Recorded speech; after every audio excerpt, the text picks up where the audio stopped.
ఇక మనం చూడొచ్చు మున్సిపల్ ఎన్నికలు ముగిసేలోగా కేసీఆర్ను అరెస్ట్ చేసే దమ్ముందా? బీజేపీకి సీఎం రేవంత్ సవాల్ విసిరారు. బీఆర్ఎస్ నేతల నుంచి బీజేపీ నేతలకు లంచాలు, అందుకే 6 నెలలైన కాళేశ్వరంపై చర్యలు లేవని ప్రధాని మోడీనే నిలదీసి ఇంకా ఎందుకు జైల్లో వేయడం లేదు? మరి రాష్ట్ర సంపదను దోచుకున్న వారిని వదిలేదే లేదు.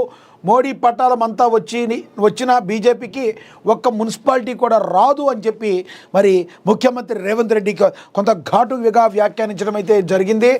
నన్ను కలవాలంటే నో అపాయింట్మెంట్. 10 ఏళ్లలో రాష్ట్రానికి బీఆర్ఎస్, 12 ఏళ్లలో దేశానికి బీజేపీ చేసిన దానికంటే తాను 2.5 ఏళ్లలో ఎక్కువ చేశామన్నారు. 70,000 మందికి ఉద్యోగాలు ఇచ్చామని చెప్పారు. ఇందులో ఎవరికైనా అనుమానం ఉంటే ఎల్బీ స్టేడియానికి రావాలని అక్కడే వివరంగా చెబుతాను సవాల్ విసిరారు. సన్న బియ్యం ఇస్తున్నాం, విద్యార్థులకు కాస్మోటిక్ ఛార్జీలు పెంచిన బ్రేక్ఫాస్ట్ స్కీములు తీసుకొచ్చాం, ఇంటిగ్రేటెడ్ స్కూల్స్ నిర్మిస్తున్నాం, రైతులకు ఉచిత కరెంట్, రైతు బీమా, రైతు భరోసా, రైతు రుణమాఫీ, వరికి 500 రూపాయల బోనస్, ఆర్టీసీ బస్సులో మహిళలకు ఉచిత ప్రయాణం, ఇందిరమ్మ ఇళ్ళు, ఇలా చెప్పుకుంటూ పోతే అనేక పనులు 2.5 ఏళ్లలో చేసి చూపించామని సీఎం రేవంత్ రెడ్డి మరొక్కసారి పునరుద్ఘాటించారు. దాని గురించే ప్రచురించడం జరిగింది. ఇక బీజేపీకి సీఎం రేవంత్ అయితే సవాల్ విసిరారు. బీఆర్ఎస్ నేతల నుంచి బీజేపీ నేతలకు లంచాలున్నాయని తీవ్ర ఆరోపణలు చేశారు. అందుకే 6 నెలలైన కాళేశ్వరంపై చర్యలు లేవన్నారు. ప్రధాని మోడీనే నిలదీసి ఇంకా ఎందుకు జైల్లో వేయడం లేదని సూటిగా ప్రశ్నించారు సీఎం రేవంత్ రెడ్డి. రాష్ట్ర సంపదను దోచుకున్న వారిని వదిలేది లేదన్నారు. మోదీ పటాలమంతా వచ్చినా బీజేపీకి ఒక్క మున్సిపాలిటీ కూడా రాదని ఆయన చాలా స్ట్రాంగ్గా అయితే చెప్పడం అయితే జరిగింది. బీఆర్ఎస్ బీజేపీ బంధం నిజం కాకపోతే మున్సిపల్ ఎన్నికలు ముగిసేలోపు కేసీఆర్, కేటీఆర్, హరీష్ రావు అరెస్టు చేయాలని ముఖ్యమంత్రి రేవంత్ రెడ్డి సవాల్ విసిరారు. బీఆర్ఎస్ నేతలు చేసిన అవినీతి అక్రమాల నుంచి వారిని కాపాడేందుకు ఢిల్లీ బీజేపీ నేతలు భారీగా లంచాలు తీసుకుంటున్నారని ఆరోపించారు. ఆయన మున్సిపల్ ఎన్నికల ప్రచారంలో భాగంగా కరీంనగర్ జిల్లా చొప్పదండిలో గురువారం నిర్వహించిన బహిరంగ సభలో రేవంత్ ప్రసంగించారు. రాష్ట్ర ప్రయోజనాలను తాకట్టు పెట్టి పరస్పర ప్రయోజనాల కోసం ఈ 2 పార్టీలు పనిచేస్తున్నాయన్నారు. అందుకే బీఆర్ఎస్ నేతలపై కేంద్ర దర్యాప్తు సంస్థలు ఎటువంటి చర్యలు తీసుకోవడం లేదని విమర్శించారు. రేవంత్ గత ప్రభుత్వ హయాంలో జరిగిన కాళేశ్వరం ప్రాజెక్టు అవినీతి, ఫోన్ ట్యాపింగ్ వంటి కీలక అంశాల గురించి కూడా ఆయన ప్రస్తావించడం జరిగింది. మీరే కేంద్ర పెద్దలు చెప్తున్నారు, కానీ ఎందుకు వాళ్ళని అరెస్ట్ చేయట్లేదు? మీ మధ్య ఒక లోపాయికారి ఒప్పందం ఉంది కాబట్టే మీరు మీ దండుపాళ్యం బెటాలియన్ లాగా మీరు ఎంతమంది వచ్చినా కూడా ఒక్క మున్సిపాలిటీని కూడా మీరు గెలవలేరు అని మరి రేవంత్ రెడ్డి అయితే సవాల్ విసరడం అయితే జరిగింది. దీన్ని ఏ రకంగా వారు తీసుకుంటారో మనం వేచి చూడాల్సిన పరిస్థితి. ఇక అదేవిధంగా 100% స్ట్రైక్ రేట్పై కాంగ్రెస్ గురిపెట్టింది. 123 స్థానాలు కూడా గెలవాల్సిందే అని చెప్పి మంత్రులకు కావచ్చు, ఇన్ఛార్జీలకు కావచ్చు, అందరికీ కూడా ఆయన దిశానిర్దేశం చేశారు. ఎటువంటి పరిస్థితుల్లో స్ట్రైక్ రేట్ అంటే 123కి 123 గెలవాలని కోరుకుంటున్నారు. అదేవిధంగా 2 కార్పొరేషన్లు, 10 మున్సిపాలిటీలపై బీజేపీ ఫోకస్ పెట్టింది. బీఆర్ఎస్ను వెనక్కి నెట్టాలని ప్లాన్ చేస్తుంది బీజేపీ అని కూడా చెప్పారు. ఇక అధికార పక్షానికి ధీటుగా ఎదుర్కొనేలా బీఆర్ఎస్ కూడా వ్యూహం రచిస్తుంది అని కూడా ప్రచురించారు. ఎన్నిక ఏదైనా ముఖ్యమంత్రి రేవంత్ రెడ్డి కథన రంగంలోకి వాలిపోతున్నారు. సై అంటే ప్రత్యర్థులకు సవాల్ విసురుతున్నారు. ఇప్పుడు 100% స్ట్రైక్ రేట్పై కాంగ్రెస్ గురిపెట్టింది. ఒక్క మున్సిపాలిటీ కూడా ఓడిపోకూడదన్న లక్ష్యంతో కాంగ్రెస్ ఉంది. 116 మున్సిపాలిటీలు, 7 కార్పొరేషన్లు గెలవాలన్న లక్ష్యంతో సభల్లో జోరుగా దూసుకుపోతున్నారు. బీజేపీ నిజామాబాద్, కరీంనగర్, ఆదిలాబాద్ జిల్లాలపై ఫోకస్ పెట్టింది. కరీంనగర్ గెలుపు కోసం కేంద్ర మంత్రి బండి సంజయ్ కష్టపడుతున్నారు. నిజామాబాద్లో ధర్మపురి అరవింద్ గత ఎన్నికల్లో చేజారిన కార్పొరేషన్ ఈసారైనా గెలుచుకోవాలని ప్రయత్నిస్తున్నారు. దక్షిణ తెలంగాణతో పాటు ఉత్తర తెలంగాణలోనూ క్లీన్ స్వీప్ చేయాలని, 123 మున్సిపాలిటీలు, కార్పొరేషన్ చైర్మన్లు, మేయర్ పదవులు దక్కించుకోవాలని కాంగ్రెస్ వ్యూహంగా ఉంది.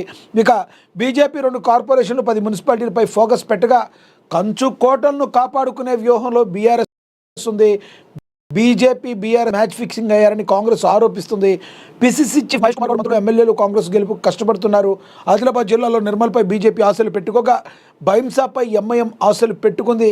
అన్ని స్థానాలు గెలుస్తామని, ప్రతి మున్సిపాలిటీలోనూ క్లియర్గా తమకు విజయం కనబడుతుందని కాంగ్రెస్ పార్టీ అయితే చాలా కాన్ఫిడెంట్గా ఉంది. అత్యంత త్వరలో 11వ తారీఖున పోలింగ్ జరగబోతుంది. మరి వీటిలన్నిటికీ కూడా ఎవరు ఏంటి అనే దానికి ఒక క్లారిటీ వచ్చే అవకాశం ఉంది. కానీ కాంగ్రెస్ పార్టీకి మాత్రం కొంత ఎడ్జ్ కనిపిస్తుంది. ప్రధానంగా ఇచ్చిన హామీలన్నీ నెరవేరుస్తూ ముందుకు వెళతాం కావచ్చు.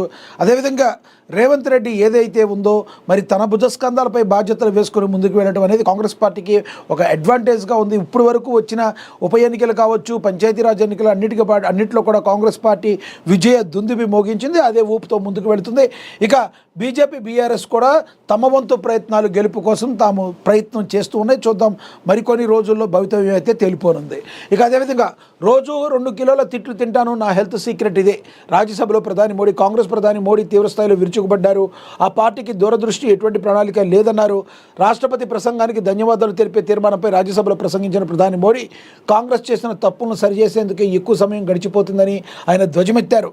ప్రపంచంలో భారత్పై నెలకొన్న అప్రతిష్టను తొలగించేందుకు చాలా కష్టపడాల్సి వస్తుందన్నారు. కాంగ్రెస్, వామపక్షాలు, టీఎంసీ ఎన్నో ఏళ్ల అధికారంలో ఉన్న ప్రజల కోసం ఏమీ చెయ్యలేదని విమర్శించారు. ఈ క్రమంలోనే 2002 నుంచి కాంగ్రెస్ తనపై దోషణలు చేస్తూనే ఉందని మోడీ అన్నారు. విపక్ష నేతల దోషంలో ఉన్న ఆరోగ్య రహస్యం సభలో 25 ఏళ్లుగా కాంగ్రెస్ నన్ను అవమానిస్తుంది అని చెప్పి ప్రధాని నరేంద్ర మోడీ అయితే చెప్పారు. మరి చూడాలి రానున్న రోజుల్లో మరి ప్రధాని నరేంద్ర మోడీ మరి ఇంకెంత ఘాటుగా మాట్లాడతారో. నన్ను ఒకరు మీ ఆరోగ్య రహస్యం ఏంటని అడిగారు, రోజు 2 కిలోల తిట్లు తింటానని చెప్పి అని ఒక రకంగా చమత్కరించారు అనుకోవాలి, ఒక రకంగా వ్యంగ్యంగా చెప్పారని కూడా మనం అయితే భావించవచ్చు. యువరాజు అహంకారం. రైల్వే శాఖ సహాయ మంత్రి రవ్నీత్ సింగ్ బిట్టు పైన లోక్సభ విపక్ష నేత రాహుల్ గాంధీ వివాదాస్పద వ్యాఖ్యలు చేయడం పైన ప్రధాని నరేంద్ర మోడీ తీవ్రస్థాయిలో మండిపడ్డారు. కాంగ్రెస్ యువరాజు ఒక ఎంపీని దేశద్రోహి అన్నారు. కాంగ్రెస్ యువరాజు అహంకారం పరాకాష్ఠకు చేరిందని, కాంగ్రెస్ వీడిన మరెవరిని రాహుల్ దేశద్రోహి అనలేదు. ఎంపీ సిక్కు కావున ఆయన దేశద్రోహిగా అవమానించారు. ఇది సిక్కులకు, గురువులకు అవమానం. సిక్కుల పట్ల కాంగ్రెస్లో ఉన్న ద్వేషానికి ఇది నిదర్శనమని ప్రధాని నరేంద్ర మోడీ అయితే మరి చెప్పడం అయితే జరిగింది. దీని గురించి ప్రధాని నరేంద్ర మోడీ మాటలను మీరేమనుకుంటారో కింద కమెంట్ బాక్స్ రూపంలో కమెంట్ అయితే చేయండి. ఇంకా అదేవిధంగా 3 కార్పొరేషన్లుగా జీహెచ్ఎంసీ విభజనకు ముహూర్తం ఫిక్స్. ఈ నెల 10న ఉత్తర్వులు. పరిపాలనలో సరికొత్త అధ్యాయం. హైదరాబాద్, సైబరాబాద్, మల్కాజ్గిరి కార్పొరేషన్లుగా ఏర్పాటుకు నిర్ణయం. వేగవంతంగా విస్తరించిన హైదరాబాద్ మహానగరాన్ని మరింత అభివృద్ధి చేసేందుకు రాష్ట్ర ప్రభుత్వం అనేక చర్యలు చేపట్టింది. అందులో భాగంగానే ఔటర్ రింగ్ రోడ్డు పరిధిలో ఉన్న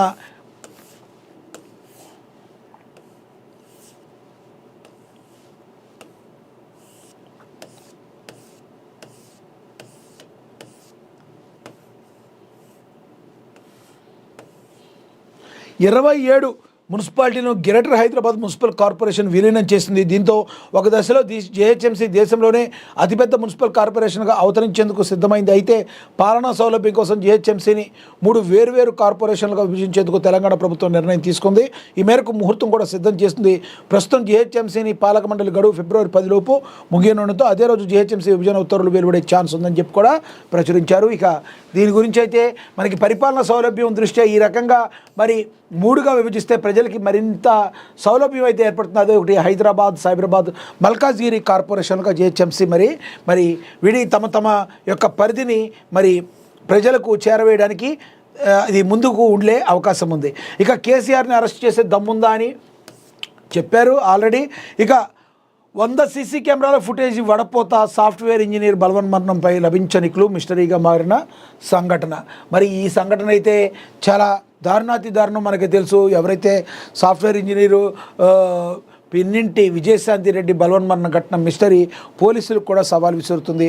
ఆమె పిల్లల హాస్టల్ దగ్గరికి వెళ్ళి కారులో ఎక్కించుకున్న దగ్గర నుంచి కూడా ఎక్కడా కూడా ఏ క్లూ ఎవరితోన్నా మాట్లాడిందా, పోనీ ఆ ఫోన్ డేటా, కాల్ డేటా అన్నీ చూసినా కూడా ఎక్కడా కూడా ఏమీ లేదు. కేవలం ఒంటరితనంతో ఆమె ఇలా చేసిందనే ఒక కంక్లూజన్కి అయితే పోలీసులు వస్తడం జరుగుతుంది. కానీ ఇప్పటికీ కూడా ఎక్కడా ఏ క్లూ దొరకట్లేదు.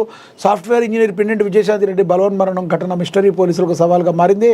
4 రోజులుగా రైల్వే పోలీసులు ఉరుకులు పరుగులతో విచారిస్తున్నప్పటికీ రాష్ట్రంలో సంచలనం సృష్టించిన సాఫ్ట్వేర్ ఇంజనీర్ విజయశాంతి రెడ్డి ఆత్మహత్య సంఘటనపై ఎలాంటి క్లూ దొరకడం లేదు. ఆమె 8 ఏళ్లుగా నివసిస్తున్న కాలనీ మరి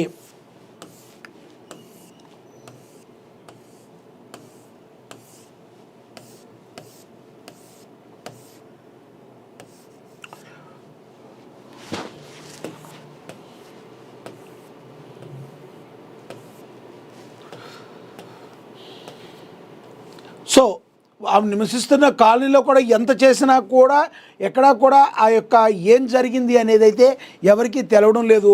పోలీసులకైతే పెను సవాళ్ళుగా అయితే మారనుంది. ఇక పేదోళ్ళ జాతరని సారక్క జాతరకు వాళ్ళు రాలే, అక్షంతలు వేసేవారు ఒకవైపు, అభివృద్ధి చేసేవారు మరోవైపు ఉన్నారని, ప్రజలు ఎవరిని ఎంచుకోవాలో నిర్ణయించుకోవాలని సీఎం సూచించారు. కేసీఆర్ కుటుంబ రాష్ట్రాన్ని అప్పుల పాలు చేసిందని, ఆ అప్పులను తీర్చుకుంటూనే తమ ప్రభుత్వం సంక్షేమ పథకాలు అమలు చేస్తుందని వివరించారు. ఈ క్రమంలో బీజేపీ బీఆర్ఎస్ డ్రామాలను ప్రజలు గమనిస్తున్నారని ఆయన పేర్కొన్నారు. కేసీఆర్, కేటీఆర్, హరీష్ రావు ఎవరూ కూడా సమ్మక్క సారక్క జాతరకు హాజరు కాలేదని అయితే మరి చెప్పడం అయితే జరిగింది. ఇక